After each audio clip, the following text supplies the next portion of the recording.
and welcome to Facebook Live. I'm Dawn Spiegelberg. Just getting through with a Facebook download on my phone, so I'm running a few minutes late.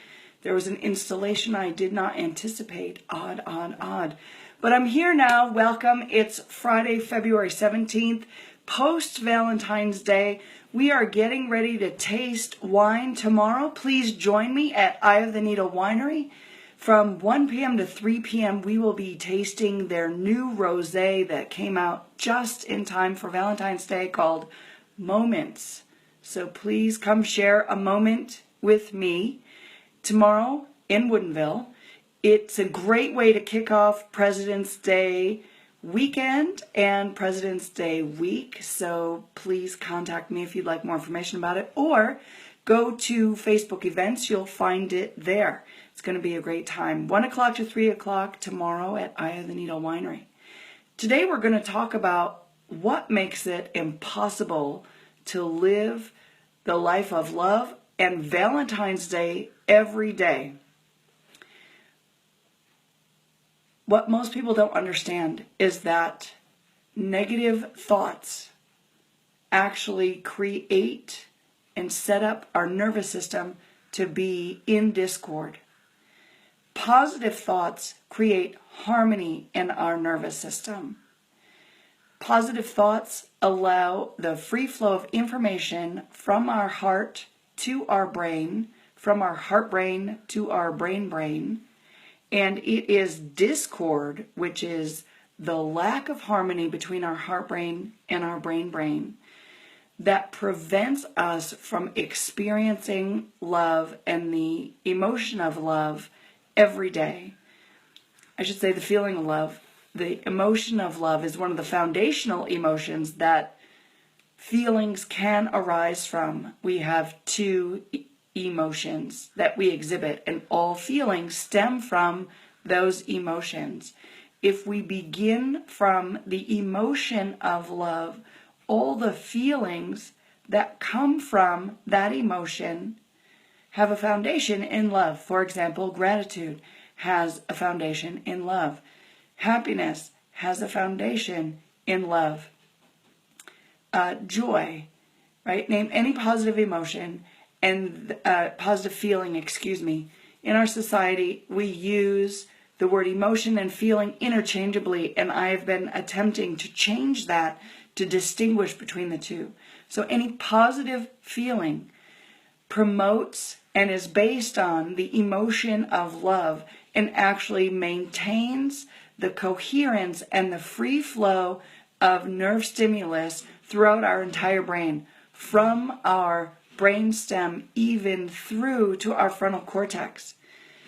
Contrary-wise, negative emotions set up a disconnect and a lack of harmony in our nervous system, and it actually changes our heart rate variability, and it blocks and inhibits the functioning of the neural cortex.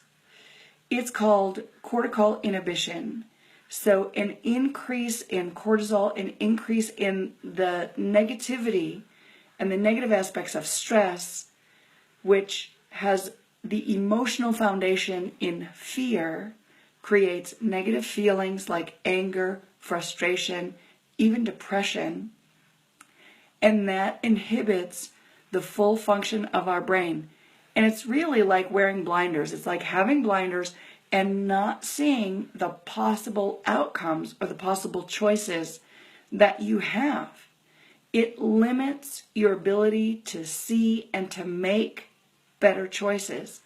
It's really phenomenal. In fact, you've noticed it in someone who's angry. When someone is super angry, what happens? They say things that don't really make sense. They say things that seem to be irrational. They even do things that are sort of on the odd side and irrational. I have been angry, and I feel that impulse to do something outrageous. And I'm a little unusual in that my brain actually produces less dopamine in the outer regions, and most of the dopamine is in the inner regions. So under stress, my brain can continue to function fairly well, where other people under stress and under negative emotions are less able to function well, and they don't have the capacity to draw information from their frontal cortex at all, which is pretty phenomenal. And that's the irrationality that happens when someone's angry. That's throwing things, that's slamming things, that's disconnected from the people around you, and disconnected from the effect of your anger on the people around you.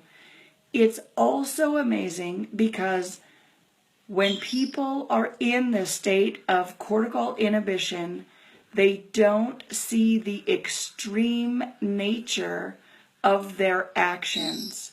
It doesn't seem like a big deal, even though they've completely blown up and lost their cool.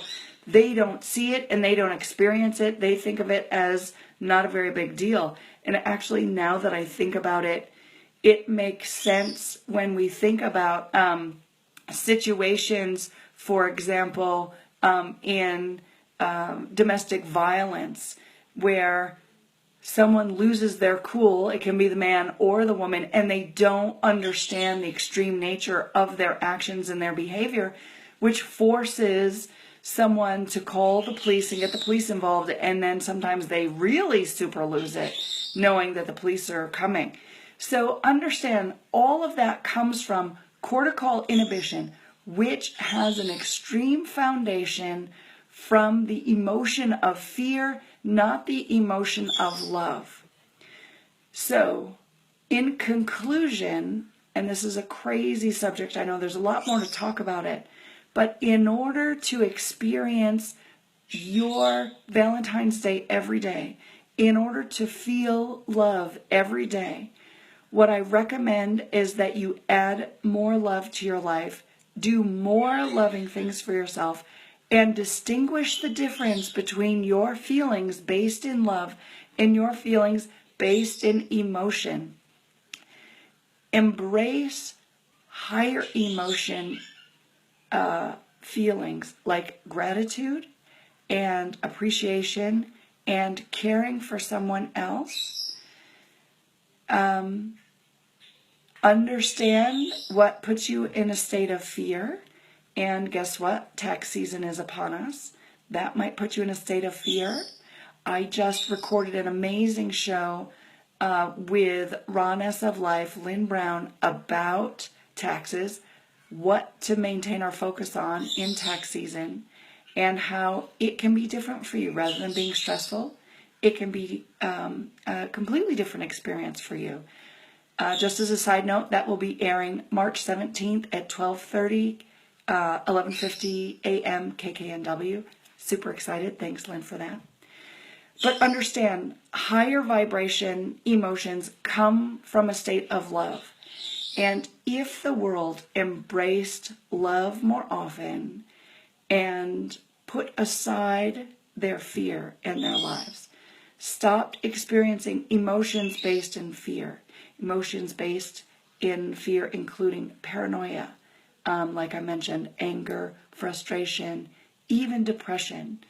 Those feelings stem from a higher cortisol level running in our bloodstream, which is less DHEA, which is a much better hormone to have in our bloodstream. It stems from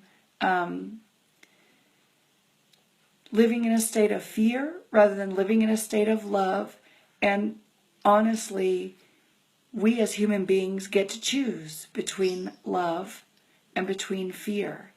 And when it comes to the difference between what is familiar to us and what is foreign to us, if you find yourself living in a state of overwhelm and anger and depression and disappointment and frustration, that stems from the emotion of fear, and that becomes familiar to you, and it makes it much more difficult to choose love as a familiar emotion.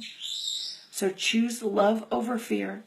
If you need help with that, if you've discovered that you've become a grumpy old person, somewhat of a curmudgeon, the truth is you've been feeding your body more emotions based in fear, and you've not been feeding your body emotions based in love. So the love aspect is actually foreign to you. And it makes it much more difficult for your body to experience positive emotions. And everybody's noticed it in those individuals who have a pessimistic outlook on life. When something great happens to them, they actually don't have the ability to embrace the greatness. They actually still look for the negativity around something that's a good thing. They don't have the ability to see what's positive in their life. And that is really harmful to our body. That limits our cortical functioning. It inhibits it, which makes it more difficult to live our life at the fullest. Please feel free to contact me about improving the coherence between your heart and your brain. Your emotions depend on it. I encourage you, if you need to seek help. Call me. I would love to have a 20-minute conversation with you to improve your heart coherence. It's the foundation of a positive life experience. And until next Wednesday, think head-wise, feel heart-wise, and move body-wise.